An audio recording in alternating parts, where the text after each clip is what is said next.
Hello, happy Tuesday. Coming on for a quickie to relate to you an interesting dream that my mom had. My mom is not a big dreamer, and she doesn't usually have those long, elaborate, unusual dreams that I have, but she definitely has unusual dreams. And lately, I have observed that the ones that she's been relating seem more bizarre and interesting. So I don't know why that is, but it is kind of funny. Now, I can't remember when I was writing and reading the book to you how much there was about my mom's sort of take on alien life, but she makes us laugh because for years she's been saying, I'm an alien, I'm an alien, we're aliens. And she's half joking and she's half not. Like, she thinks that we are just not from this planet, or at least she's not from this planet. But of course, if she's not from this planet, then presumably me and my brothers are not as well, right? Because we're her children. So it's funny because she watches all the alien TV shows, Ancient Civilizations or whatever those are called. And I've never had that much interest in it. But now recently, with all the talk about potential aliens on Earth, I'm paying more attention, even though I don't really know what I think about it yet in the grand scheme of things. Um, so that's that. What I would say is that I don't doubt that there is alien life in the universe. The universe is just too big for there not to be alien life. But what I could never overcome in my head is how or why aliens would bother coming to Earth. And the reason for that is because there's an enormous the distance between galaxies, between solar systems in galaxies is almost unfathomable. And the only way you can really overcome that distance is with some kind of propulsion system that we can't yet imagine, like some kind of what has been called an anti-gravity drive that really is possibly faster than the speed of light. I'm not really sure, but at least far faster than anything we can really imagine at this point in time, because otherwise it would just take too long to get to other planets. It wouldn't be practical in any sense. So that's why I sort of discounted it more in the past. But now there's so much stuff out there, I will just say clearly that I just don't really know whether aliens are among us, so to speak. And it's entirely possible. I also don't know whether aliens have been involved with Earth for a long time, whether they were there when the pyramids were built and that's how they got built, that they've shared technology with us, or whether they have played with human DNA, whether they had anything to do with the development of human beings on Earth. No idea. What I would say, though, my belief, just intuitively, is that no matter what aliens may be, that it still kind of all falls under the umbrella of that they're creations of God. By which I mean, I don't think that aliens equal God. Do you know what I mean? Like, I don't think that let's say just for the sake of argument, aliens came to Earth and created mankind. Like they were advanced enough, they had the technology, and they came here and they knew biologically how to create life, and they did on Earth as an experiment. That to me doesn't mean that they're gods. It means that I think there's still an overall God creator who creates all of this reality, this universe, and all of its physical laws, and even the aliens who themselves might in turn create life at some stage of their evolution. Okay? That's a long setup for my mom's dream. So here's her dream. I have to make sure I remember what she told me. She said it was very short, but the details were pretty specific. She said that she was in her mother's house and she went to the attic, and so it's like a two-part dream. And in part one, she saw two empty chairs in the attic. And the first thing that came out of her mouth when she got up to the attic was, "Are spirits real?" And when she said it, one of the chairs moved a couple of inches, but she didn't see anyone move it. It just, you know. And so it didn't scare her. It just seemed perfectly logical. like that could happen. Now, what's funny about that is I live in my great grandparents and my grandparents' house. I bought that house from my father and my aunt when my grandparents died. Not my mom's parents, but my father's parents. So sorry to make this confusing. And I keep two of their old chairs in my attic. They're over in a corner of the attic, which is quite large, and in my mind, they're welcome to come and sit in the chairs if they like. Okay, so I don't know if that's related to my mom's dream or not. It may not be at all, but in her dream, two empty chairs. She says, "Is spirit real?" Something like that, and then one of the chairs moves. So she takes that as confirmation. Okay, that's part A. Then part B was,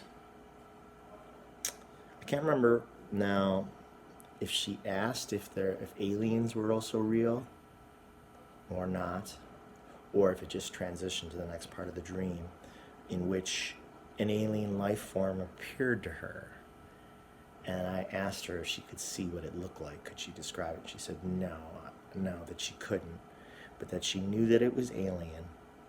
And what the alien showed her was like a wall of what looked like just boxes stacked up against a wall. And then as she was staring at the boxes, they all turned into like a big computer. And the alien said something like, this is the future. This is the future of whatever, life or humanity or whatever it is. So that was kind of interesting. Now, again, for me, the echo for me was that yesterday, when I resumed work on the porch on my second book, I was actually working on a chapter about sort of pondering the nature of God and comparing God to sort of like a supercomputer intelligence that is also highly creative. That's sort of my concept of God lately. That God has the capacity and the massive computing intelligence of a supercomputer, but is far more than that. In that God is also a creative artist, an incredible creative artist, the original artist, really. And in a way, all art that's made echoes the original creation of the universe. Okay. And so it was just funny that she should have a dream that kind of echoes a little bit of what I was writing about, but stands on its own too. So she didn't have any further insight into what it meant. I didn't either, except that I was intrigued that it tied into a few things that sort of are in my life. And I just found it interesting. What is really going to be something is if alien life is revealed on this planet at some point soon. Sterling sometimes says 5-10 years, and that the abundance of UFO stories in the news is intentional and is meant to prepare us for the idea of alien life on Earth, and that the main purpose of aliens on Earth would be to help share technology with mankind that might help us deal with what are going to be the huge challenges for the rest of the century, like global warming and pollution, and how to deal with diminishing water supplies and things. And it would make a lot of sense for an advanced civilization that wanted to help the planet to come and to sort of enlighten us in some of these things. Although there's also the danger that some of the global leaders who are less altruistic would, of course, use such technology for their own selfish purposes, as we have seen an abundance of in the last, well, pretty much since humanity has existed, that the powerful, that's their first thought, is how can they use this for their own purposes, whether that be to make money or to weaponize it or to accumulate power. But one would like to think that if there are aliens here, that they would be wise enough to know, I don't know about who to share it with, but how to share it, or what the rules of sharing it are, whether they put limitations on what we can do with what new technology that might be shared with us to prevent us from exploiting it beyond helping to clean up the planet. Now, this is really a very odd video for me to make, to speculate on the motives of alien life and the existence of UFOs, because I just had never really given it a lot of thought. But we see that a lot of the psychics are kind of dialing into this too, because I noticed lately that Whimsy, who I believe has been pretty maybe skeptical about UFOs on Earth in the past, just kind of as I was too, is now spending more of her time digging into it. And she even did a video where I believe she was able to intuit like how one of the alien crafts worked, and she drew a diagram that showed that it was basically its engines were like light waves. It operated with some kind of photon drive technology, that they had learned how to use different frequencies of light to travel at high speeds and various speeds throughout space and in our atmosphere. Is that any of that true? Don't know. But all I can tell you is my mom has been talking about aliens forever, and sends texts with little alien emojis in them, and says that she has one of the rare blood types that is sometimes associated with what people think might be alien life. I can't even remember what it is, whether it's Rh negative or I don't know my blood types. I don't have the same one though. I have the positive version of the same blood type. So I don't know what to make of it, but it seems like the longer I live and the more I see, the stranger things get, and that is just the deal, to where I'm kind of getting to be like, anything's possible. Like anything's possible, even things I haven't thought of, as far as what reality is, what's out there in the universe, what's out there in the local galaxies, what it all adds up to. And I don't know that we're gonna get every answer to every question as human beings, ever. But that doesn't mean that the digging and the investigating isn't fun and worthwhile in and of itself. But I think there are just things that we're just not going to be able to know as humans. And then maybe when we get to the other side, maybe we'll understand the picture, the whole picture better. Maybe. So that's Mom's dream.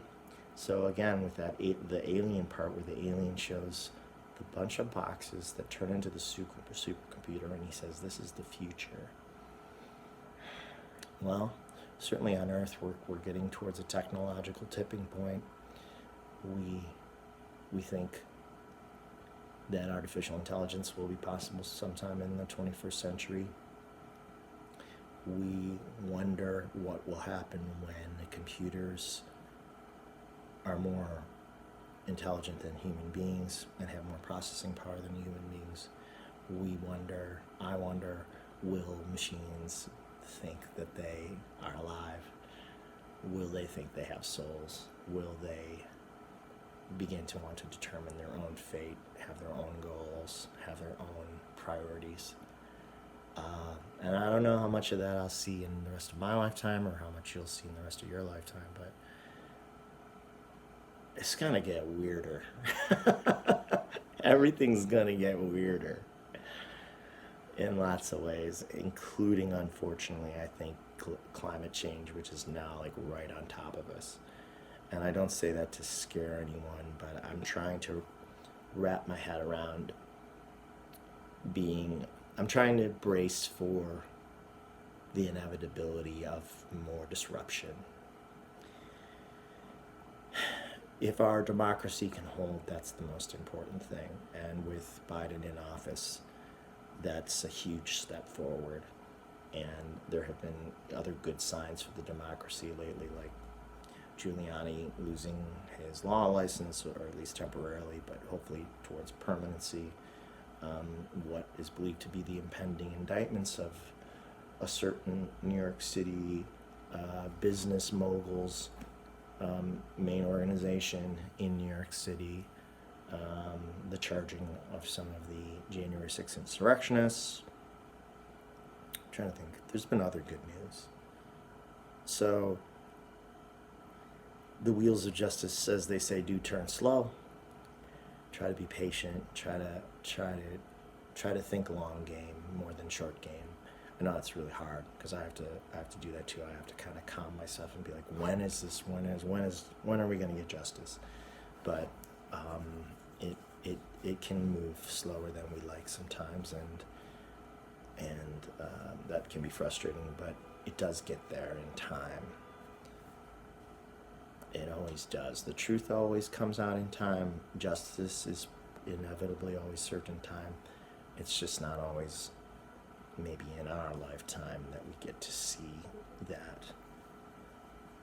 We don't get that immediate satisfaction of people being held accountable, but they are in the long run. Okay? So I hope that's of some interest or help. This is much more of a ramble than I had expected. So I consider this a tangents video. So Diane, this is a tangents video, and it counts towards tangent videos.